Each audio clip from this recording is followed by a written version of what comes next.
Okay, happy Friday, everybody. We're so glad you could join us for our twice a month Eternal Cylinder developer stream. And today we have a special treat. You have not met Andres, game designer from Ace Team, and he's here today to talk to all of us about the Eternal Cylinder, game mechanics, and some great stuff that I think you'll be really interested in.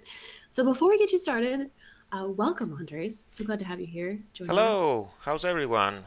Glad to be here for the first time. This is my first live stream. Ah, yes, breaking you in, your first one. Yay. So, so before we ask a lot of questions and talk and stuff, can you break down for people that might not know exactly what a game designer does? Like, what does that entail for your job? So, a game designer has to work on all the mechanics of the game, has to kind of establish how the different systems participate in the whole experience. And that can be from the characters, the enemies, how the world progresses. So there are certain things that are kind of like more broad in scope, like what's the objective of the game, to very small, like more detailed stuff, like for example, what kind of actions you can see in specific, like dynamic objects that can be the enemies, the player. So depends on the scope of the studio. Sometimes several designers will be specialized in different areas. At Ace Team, I kind of, in conjunction with my brothers, we kind of see like the overall design, and we also participate in all the other areas. So, yep, that's kind of the scope of the task. So they can send all their love and complaints from their playing to you. That's what I heard. Yeah, yeah.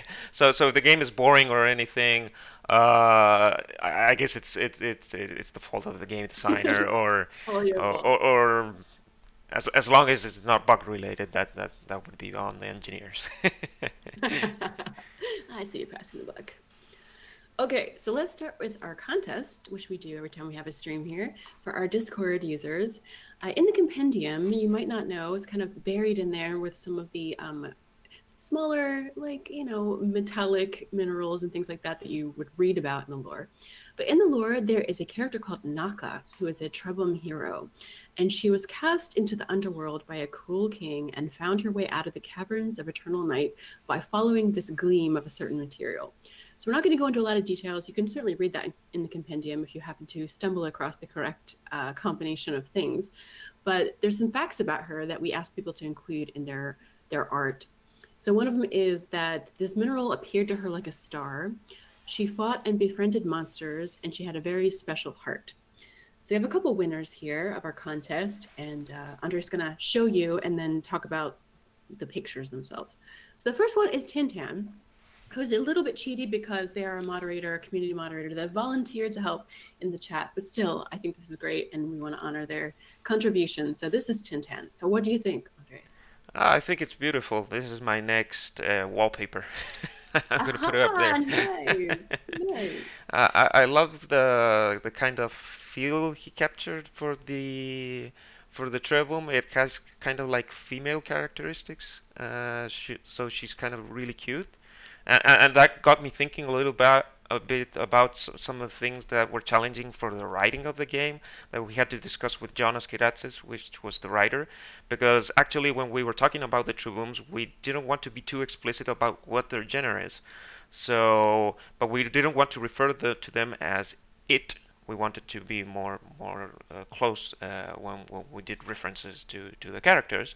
So if you look at the script, sometimes we're referring to he or she, and that whole thing is something that's very curious about the Trebums. That again, we're never very explicit about. So I was looking at this one, and I think it really properly captures like a kind of more female characteristics to this design. Awesome. Yeah, I think she did a great job. I like all these light sources like coming down and the little shining minerals. Very cool. Okay. Okay, so next one we have Ceramist. I hope I'm pronouncing this right, guys. Sorry if I'm not. Um, this is a little more like interpretive, shall we say. So Ceramist Yeah, gave sorry. us an explanation. So if you want to read this out and kind of like point at the parts that are relevant in this geometric design. Sure. So he wanted to give a mystical Egyptian aesthetic to the image, like a painting on the wall, and I think it's definitely there. I mean, you can see it's like very symbolic, and at first glance, it also looks like maybe not we're also looking at something different, like a map. It's like I'm kind of trying to figure out if there's a puzzle there. There's like a secret hidden like image or purpose to this, like something underlying. So it's very interesting what's proposed. Um, the main square is Naga with a cubic body mutation. And I can see he wrote the name of the character with some weird, I don't know if that's like Trebum alphabet or something like that. I know I wasn't sure either because they're Romanian and I don't speak, I couldn't read it. So Ah, I was like, is this Romanian or is this Trebum language? It's you're very interesting that it could you're be either. absolutely right. I have no reason to think that everyone writes in traditional in the same alphabet. So you're correct. Maybe that's Romanian. But actually, that leads me to think that something in the past when we've tried to tackle languages in video games, and we have to create like our own alphabet for a specific culture or something like that. It's actually really challenging to do so. That's something interesting that came to mind. Very cool. Um, what else do we have? We have the eyes that one is like focused on kind of detecting the crystals, and that relates really well to the fiction of the world where the Trawala, the giant snake-like creatures, are actually use like these power crystals to like a source of power, and it's the main way of communication between them and the Tribune, and it's something that draws in the mathematician. It's a neat idea to explore. Very cool. They're in the chat and they said this is not Romanian. So there you go. It's a made up language that Ah, kind okay, of ties cool. into So what you're so saying. even better. Nice. Okay, so let's move on to Labus. They have a really cute turtle-esque looking Naka here. So look at this adorable thing. Yeah, that's really adorable. It made me think about a little bit of the Koopas in Super Mario Brothers, and I was thinking that Oh, when our Tribooms are gain certain mutations, you can actually get one to look quite a little bit like a Koopa. So I was thinking what other kind of video game characters you could kind of create if you get the right mutations, and thinking maybe Kirby or uh, other like Nintendo characters. that's super fun. It should be a contest. We'll work on that later. Crossover ideas later. Yeah, that's a neat idea. Okay, so all of you in chat right now, go ahead and ask your questions and we'll add these to the doc as we go forward in the stream. But we're going to jump into some Discord questions right now that are specifically for game design mostly. So let's start with the first one. How did you come up with the idea of the cylinder moving forward and not in a different direction, like somewhere else? So we wanted to have this like idea of like this massive force that is always like kind of pushing forward, because we didn't want players to be always spending their time on the same location. We wanted to force players to explore and move forward. It was a neat premise to a survival game, because in survival games, players tend to create their camps and invest all their resources in creating like a safe haven or a safe location. So we wanted like our hub, our character hub, to be forced to relocate.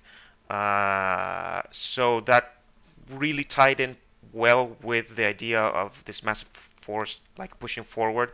Again, when Carlos kind of created the concept of this like eternal cylinder, I think there wasn't much of an option to do any otherwise. It was more of a thing of, okay, how do we control how much time do we keep this cylinder idle, and when do we decide to push forward, and with what strength? So those are kind of the concepts behind the idea of this massive force. Nice. Okay, so here's another one. Could you share what it was like creating and choosing the mutations? I'm really curious if they were designed first and then worked into the game, or if they were made as answers to certain game situations. So that's a good question. It's a little bit of both because since we needed to create a very big variety of mutations, and they did have to apply to different body parts. Some of them come really quick to mind. They're very natural to think of. Like the hopper legs that make you jump higher, or skin that might protect you from certain like hazards from the environment. But we also wanted to expand on gameplay mechanics, make the players explore ideas through mechanics. So on those occasions, we had to think hard about how we can incorporate like functions to specific mutations that will require players to experiment with these functions. So again, I think we came up with the very first list with the things that were kind of like very low-hanging fruit, and after that we had to carefully kind of distribute like new, like more unconventional ideas and kind of distribute them evenly on different like body parts, because we didn't want to have, for example, all the mutations too much concentrated on the legs or on the trunks. So that was quite a while before we came up with the final list. Okay, here's one from Zergo. How did you come to the Tribum limit, and when did you decide enough was enough? And will you show us the max level of how much we can upgrade each stat if that isn't too confidential? So they're talking about leadership, and how did you decide Sure. that that was a mechanic? Yeah, we did experiment with a lot of Triboom different group sizes. At the beginning of the project, we had some like I'm reminding some like test maps where we kind of let it rip and really started spawning uh, dozens of tribooms, and we had like 100 tribooms in the environment. But again, we knew that wasn't going to be compatible with the gameplay mechanics, because if you had to be like looking over too many tribooms, it just caught. It was too much for the player to stay on board with. So there's another aspect that's important when we were managing this. It also has to do with performance, because tribooms are kind of the most complex creatures in the game. They have a lot of AI and different aspects of that. So we had to balance a little bit game performance into this equation. We wanted to ensure that all kind of systems could manage the array of tribooms from a technical point of view and also from a gameplay point of view. So we kind of decided on the end that 10 was probably the best, like the sweet spot. Volunteer is calling us out because it says that in the beta Yes, it was 10 and access to 15, but the Epic Store says you can control more than 20. That's a really good point, Volunteer. that's We'll look at probably that. a typo. You have to check that. Sorry. Yeah, Good yeah, point. we'll probably fix that because I'm pretty sure that's probably from an old build. There you go. Okay, so another question. In the second build of the Endless cylinder, back in the developer live stream, I think that Daniel showed us early builds, the mathematician was shown pulling down a tower. Was this deleted or moved further into the beta? No, no, that definitely is in the game. It probably was pushed further down into the game. It's actually one of the last things I worked before we started going to QA, because I got to work with all the dynamics of the simulations with destructions. All the stuff that had to kind of be pre-baked into the simulations, and that was a really challenging scene to pull off. So I'm pretty, it's definitely in there because I had a lot of work into it. It was difficult to kind of calibrate how the chunks and all the fragments fall off while the mathematician is kind of breaking the tower. So yeah, yeah, it's just moved a little bit forward. Excellent. Yeah, no, it's beautiful. I mean, I like that scene a lot. I also like we've kind of used it in the trailers where the cylinder gets angry and breaks all of the towers as well. Yeah. So that's always a cool visual. Nice. Okay, Sunset Gaming is showing us a picture of Soloist from Pokemon, and they're asking if Glickball was inspired by it. And they do. I can see the similarity of where they're asking that question. I can see the similarities too, but I think it's a little bit more accidental because if I'm not mistaken, this one was designed by Carlos. Yeah, did Carlos And play Pokemon? no, I'm pretty sure he hasn't played Pokemon. He's out there on the street capturing them all. Yeah. No, I think the inspiration for this one was a pug. Because of the pug, the dog. Oh, the The, bug. Yeah, yeah, has yeah. like a funny like mouth when it's closed, and there I remind something about the tongue when it was licking or something. We actually called this creature internally the licker before it got its correct name. I'm pretty sure the pug was an inspiration for this character. Nice. Edmundo showed that last week on the like cracking the tongue licking on the side, which is Yeah, yeah. funny. Okay.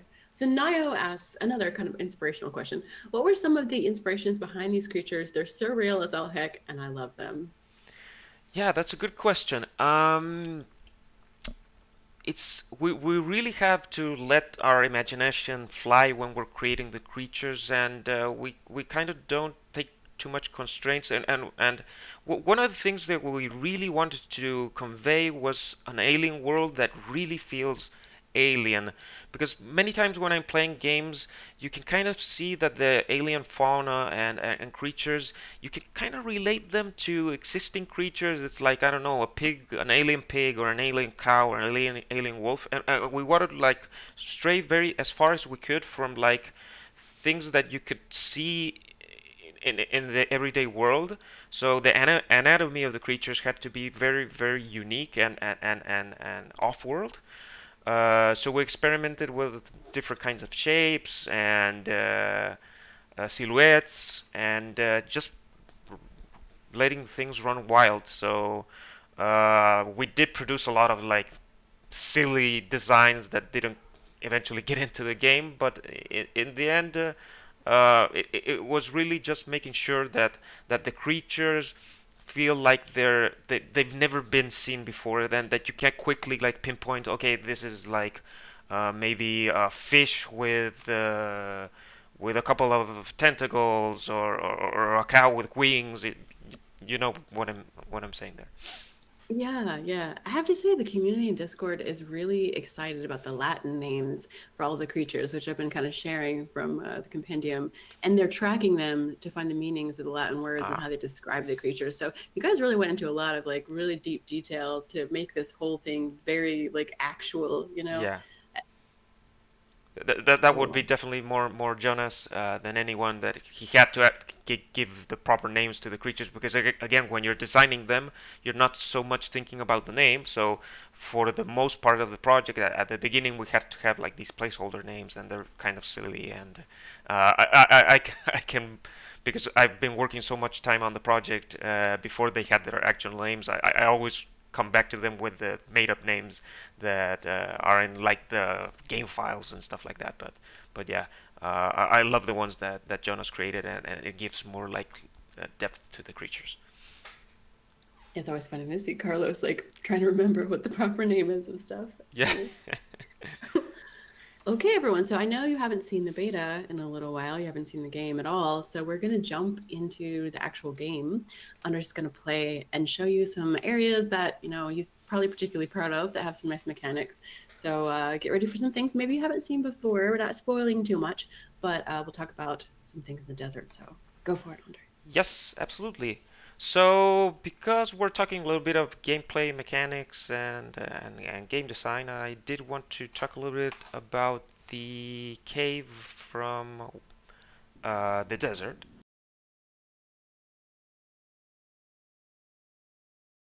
And this is an area, and one of the things that we wanted to do when we were building the game is that we want to change a little bit the pace of what the player is doing when they enter like underground areas. like the mechanics hopefully were a little bit less about exploration and more about figuring things out. So in this area we have a full set of puzzles, and of course, because we're in a very hot part of the underground location, I'll roll back here. You'll see that it's covered with lava, and the Triboom cannot withstand this amount of heat for very long. Let's make sure this little guy doesn't die in the process.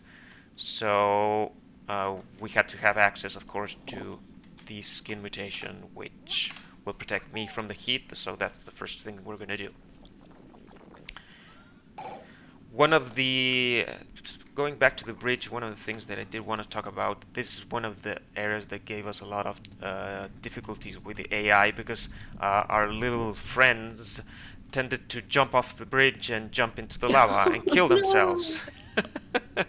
So it was, that's happened for a very long time. It was so frustrating to, you could reach this place like with 10 Tribooms, and at the moment you were exiting the cave, you had like one left because they all jumped into the lava. and that's difficult because you have a system that has to have like they have to have their pathfinding and everything, but they kind of like there are some clever systems. If a Tremum is left behind, he kind of has to teleport out of camera. We call it the creepy Watson effect. If people are familiar with some games, they might be related to that term. And sometimes the Tribooms would actually teleport inside the lava, so that was one of the things that we had to fix. So in this cave, as you start to explore, you're going to see you have these like monitor things that and you're going to see these switches which are not allowing me to move past them. So I have to figure out two things. How do I get past these monitors without losing my mutations? And also, how do I press those switches? So there's a bunch of like items here that will contribute to start resolving these puzzles. So let's start getting, for example, this little thingy here. Look away if you don't want spoilers, guys. Yeah, if you don't want spoilers, you might want to cover your eyes and ears. And you can see that we have these little vines here that are close with these like ignited things, and my Triboom can now like spit a little fire breath, and these little vines start catching fire. So it's like kind of like how do you say? I'm thinking of the word in Spanish. I don't know how do you say it in English. A fuse. It's kind of a little fuse that can ignite these little symbols, and as you can see, those same symbols are kind of protecting this little gate. Now I have to ask, I've not encountered this, but friendly fire, how did you decide and deal with that? Like, obviously you're doing some things here. If I can burn the other little Tribooms. So because they're using the fire, the skin, the fire skin, it's not affecting them. But of course we had to go a little bit further and just make sure that if you breathe a little bit of fire, it won't actually affect negatively your Tribooms, because again, we don't want accidentally players to start harming their group. And if everyone here remembers, we have this little socket here that, if you remember from the first cave, it's asking you to bring the square body mutation, and of course it's not here. So if I look around, I can see from this little deck that, oh, we have some there, but there's no way to reach it. And so we have to start figuring out how we can maybe get some of that to work by igniting some other fuses. At the beginning when we... Sorry? Oh, go ahead. There's a question for you about what you were talking about. SMJ James says, speaking of narrow spaces, I guess you solved the Triboom bounciness. Well, they won't bounce you if you're standing still. They can bounce others off the narrow ledges if you move. Yes, I think it's been tweaked a little bit here and there to make sure it doesn't affect that much. In this particular level, because there are very narrow spaces, if you can see carefully, my other guys are staying behind.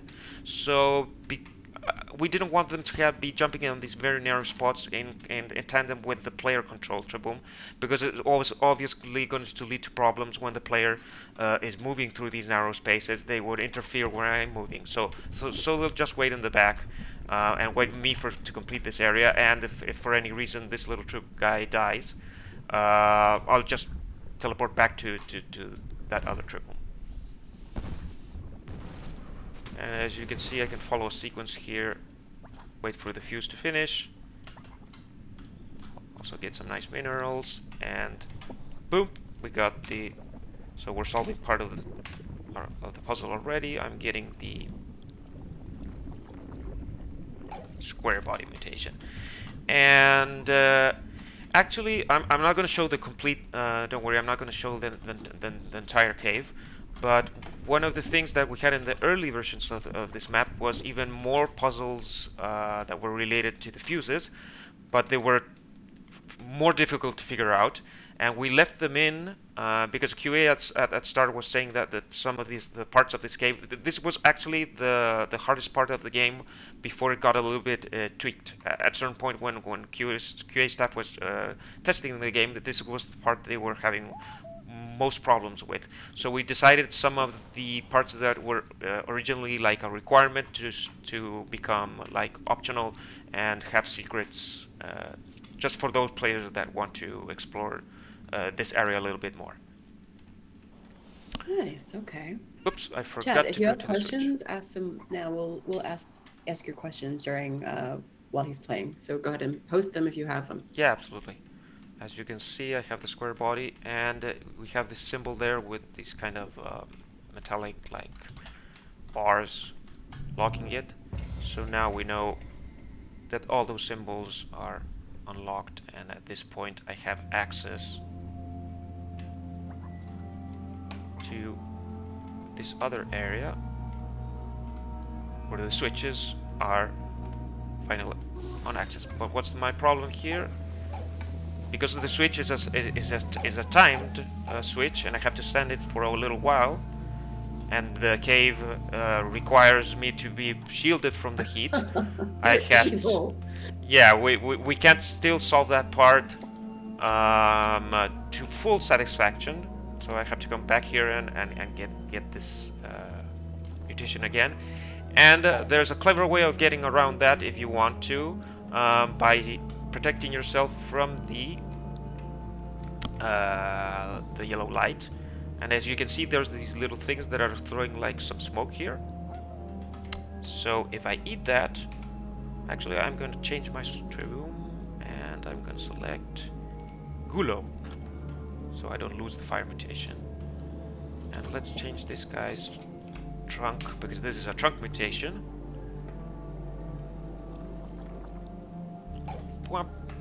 And what this does is that it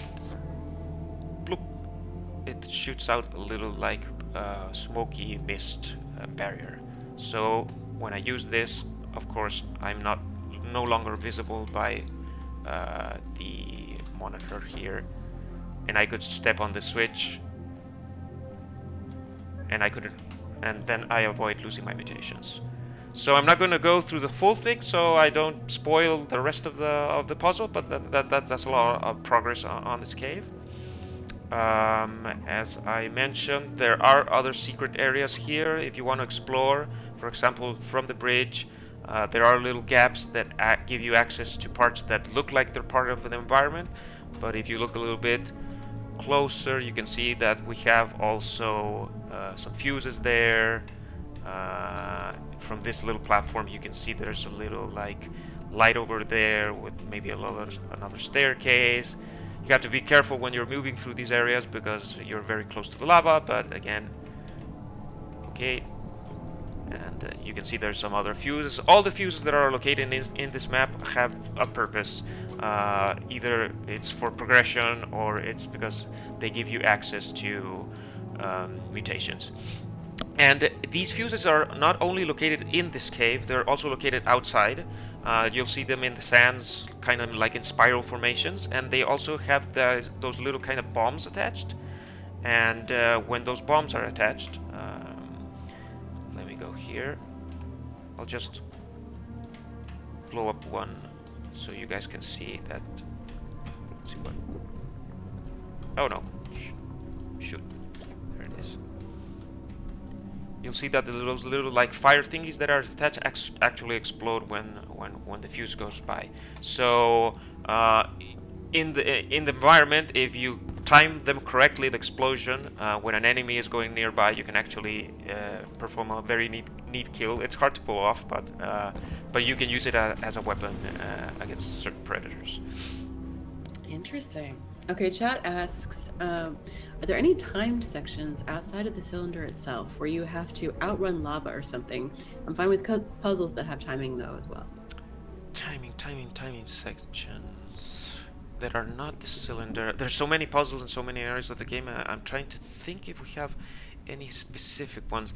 There are a lot of parts of the game that you're really pressured by creatures or instances that you kind of feel that you don't get around and solve things with in a timely fashion.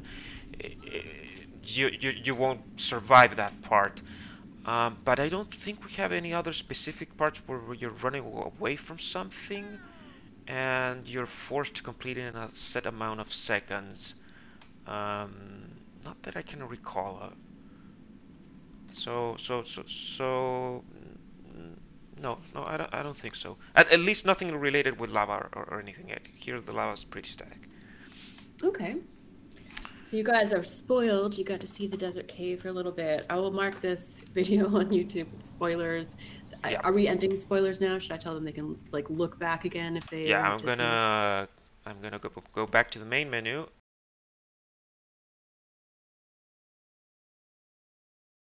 And the other part I could talk a little bit about is the beginning of the game, and I know a lot of people are really familiar with this, but I wanted to get a little bit into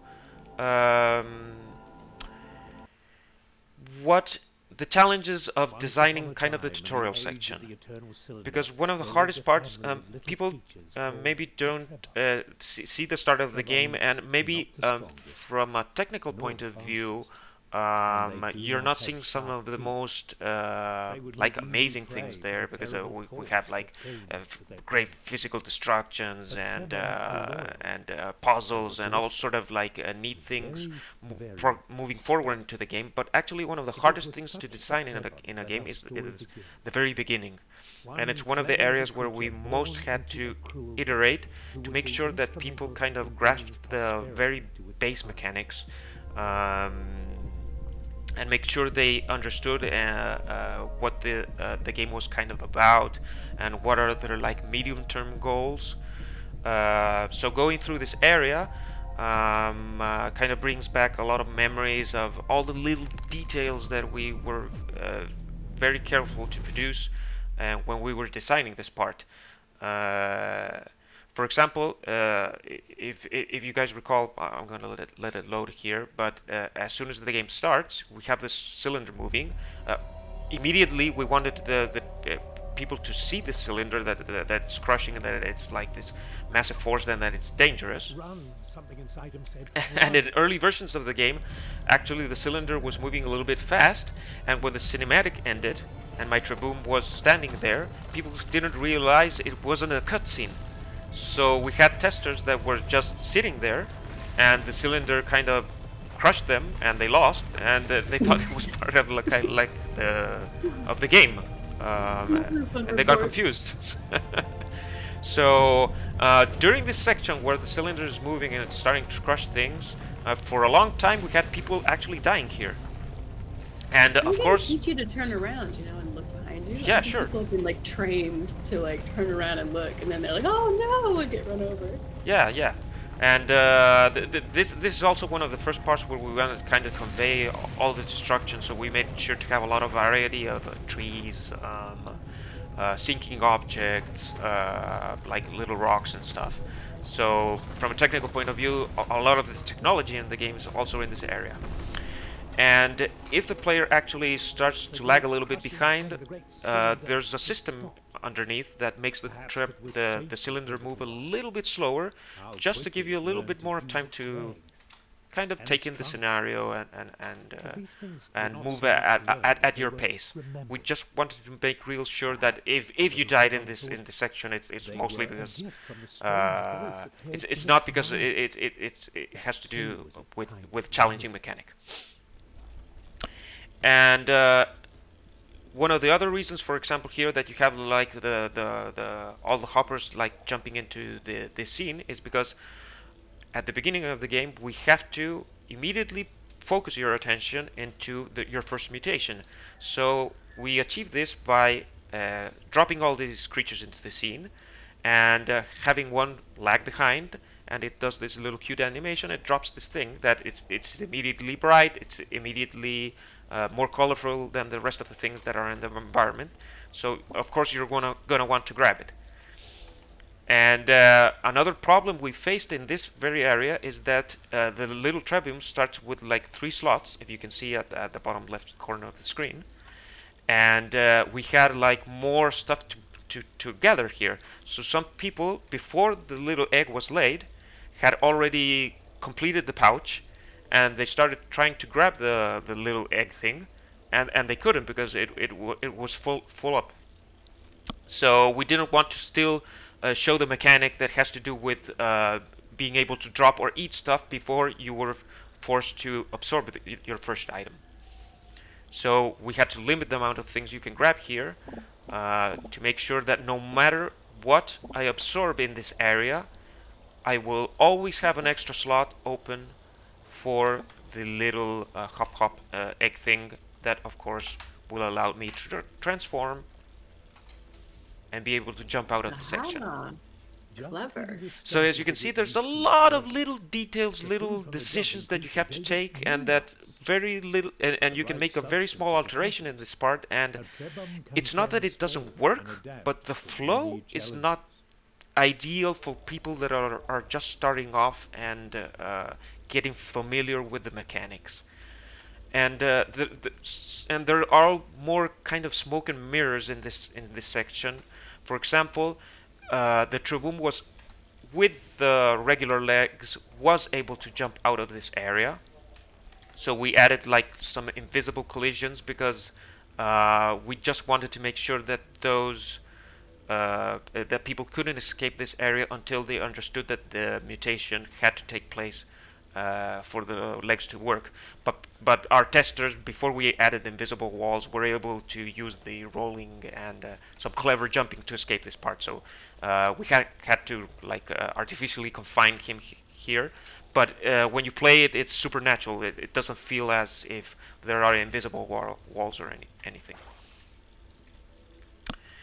And as you can see, if you start moving here, I think the tutorial message appeared, but we wanted to, the next thing that we wanted to convey to people is that you can start shooting things.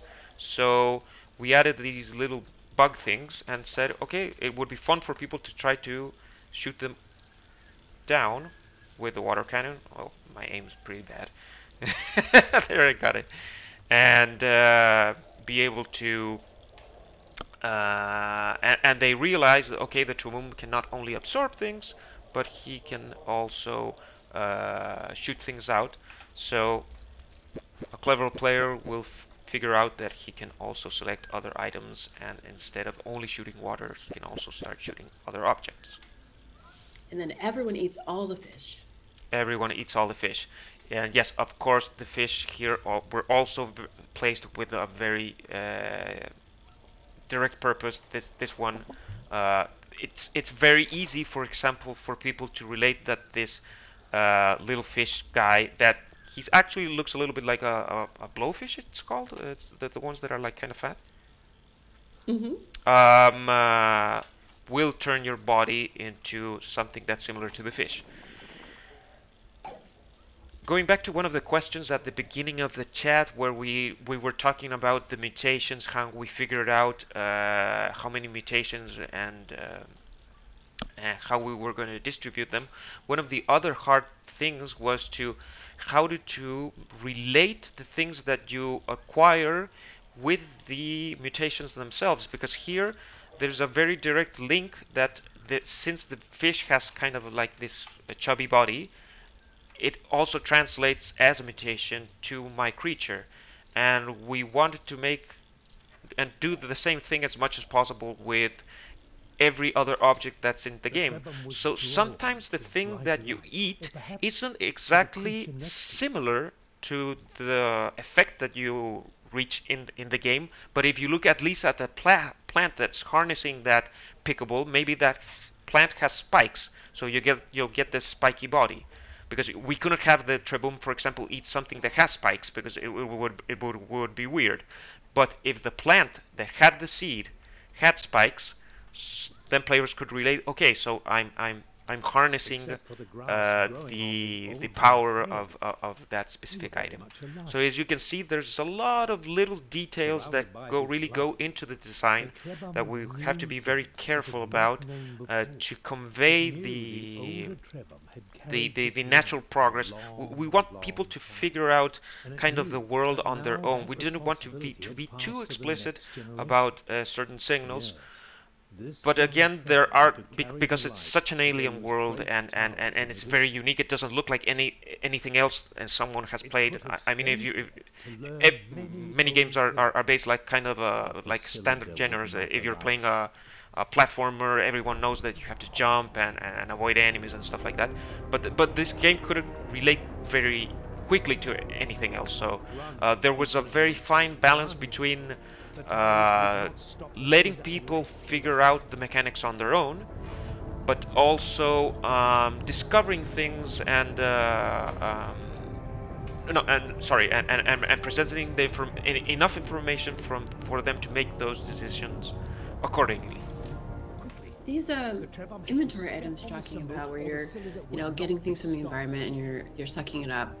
There are little icons I don't think people pay a lot of attention to next to all of the items. Yep. If you're looking at the compendium, how do they kind of classify what it is you're eating, and do they give you any indications on what that might do? So the compendium, let me get into compendium. That's a good question. Um, we had to, for a long time, that was also something that kind of switched quite a bit in the game, because at certain point we had like generic state for all little things that you picked. They were all just food. But we quickly realized we kind of had to categorize things, and we went to the other extreme and we added like a different. We decided we had to have like different properties: water, energy, health, and we had like even distribution of these things on all items. But then we realized that people were having a hard time kind of figuring out what items are good for what things. So those little icons that appear going back, it may be hard to see in the stream, but you can see there's like a little mushroom icon next to, well, these are mushrooms, but the mushroom icon basically indicates that it's food. It's meant for storage. And if there's a little drop of water, let me see if I can find a little eggy thing that has like the little drop. Yep, there's a tutorial screen. We had, again, as I was referring to many times, we have kind of indicate the correct path to certain things of interest. But going back to what we were talking about, you can see that that little eggy thing, that pouch, has a little drop, and basically that means that it's water related. I think no, the icons aren't here in the compendium. But another thing that's fun about the game is that we know that the lore and exploration, people will want to get more invested with the things that they find here. So we had Jonas write up like descriptions for everything here in the game, and there is a very neat mutation. I can't recall if it was part of the beta, but there is a mutation that actually allows you to kind of scan creatures, and when you start scanning those creatures, they will enter into the compendium as well, and this little area here, which is now not available, becomes available with more information on the creatures. And the fun part about the creatures part is that it also gives some hints on maybe how to defeat, what are their weaknesses, or what are their attack schemes and stuff. So As you can see, whenever we're designing any part of the game, but with maybe much more in this case than further down in the progression of the game, we have to be extra careful to convey the correct elements so people are not confused um, and do not have problems. Another neat example, for example, was here the towers originally did not have this little gap here. So when you had to reach the towers, you would sit on the symbol, but you would have to move to the sides and get around the tower before. And what we realized is that if players were running from the cylinder and they were about to be crushed, it was too much time to get on the symbol and backtrack a couple of steps and get around the tower. And maybe many people were getting frustrated because they were dying in that spot. So we added that little gap just so that when you reach that place, you're safe and you know at that point you cannot die. So that's kind of a quick summary of some of the decisions, some of the challenges we had to take into account when designing this area. From here, I'd say we will continue to have those decisions I've been mentioning. There'll be a lot of those decisions, and I'd say at the point when we decide, okay, the player has enough information to start really wandering on their own, is quite a while into the future, because when we saw that we had crammed all the information in earlier builds, for example, the stomach was a mechanic that was working at this point, and it was too overwhelming for players to be able to have to start investigating how the creatures worked, how they were supposed to explore, how they were supposed to capture things. So we decided, okay, this mechanic about survival, let's push it further down into the game to make sure we can distribute all the learning curve of the different mechanics more evenly, so people have enough time to learn about these different mechanics. How do you keep people from exploring areas that you don't want them to? Like, for instance, I remember early on, and still, we all want to get on top of that celestial chihuahua.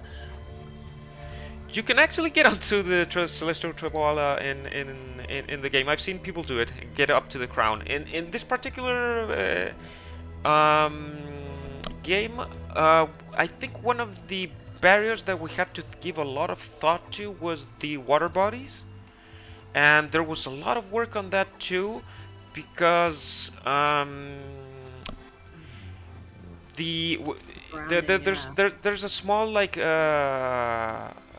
thing here with the water. Let me see if it's kind of evident. The water is kind of separated from a design point of view in two. It's not very visible here, but there are kind of two stretches of water volumes. The one that's closer to the coast line allows my Triboom to kind of swim, and he doesn't get tired and sink right in. Okay, he can start swimming a little bit slower and everything here. But if I try to progress even further into the water, you can see that there's like a clear dividing line over there where the water has like another hue.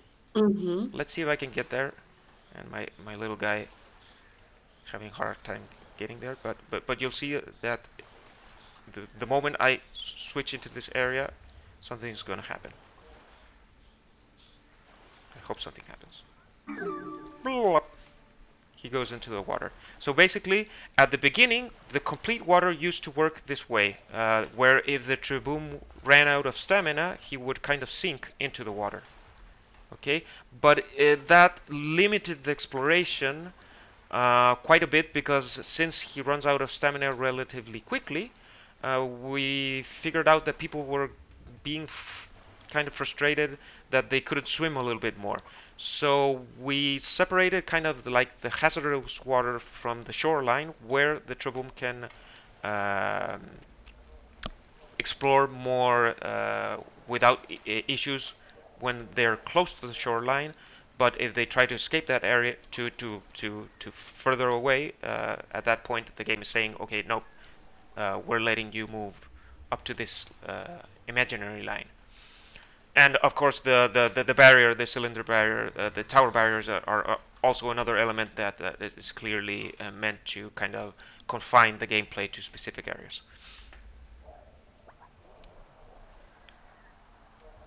Okay, do you So guys have any further questions? We're getting down to our last like 10 minutes or so, showing you some of the stuff you've probably already seen in beta, but explanations that are super helpful and I think really interesting. okay, I'll switch to.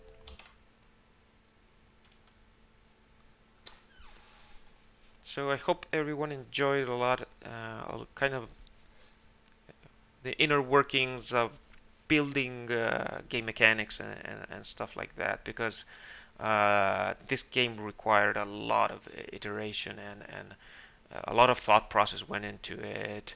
There was times where we were really challenged as game designers. I'd say more than any other title we've done in the past, this game really pushed us uh, to have like a very specific thought process when we were designing the game, because it's more far off from any other thing we've done in the past, and it's that it's very unique and different from every other thing we've done in the past. Yeah, no, super interesting. I want to let everyone know that if you enjoyed this preview kind of some of the desert, we have a little bit of something special to show you for the Guerrilla Collective, which we are a part of on June 5th, Saturday, June 5th, and June 12th, 11 a.m. Eastern Time, 5 p.m. Central Time, CET. Central European time. So we'll be sharing that on our social channels as we get closer to. And I think you want to stay tuned if you want to see some other cool stuff from Eternal Cylinder. And again, not next week, but the next week, we will be back on Friday with another stream to share with everybody. In the meantime, just huge thanks to Andres for kind of breaking this down for us. And I'm sure we'll have you back to talk more about this in the next while until we get closer to launch here. Yep. But thank you so much. Really enjoyed it. Yeah, it was really fun to share all this stuff. It kind of takes me back memory lane, thinking a lot about the mechanics of the game and how we reached the point where we were at. So yeah, so super happy to have participated, and I'd love to participate again in the future.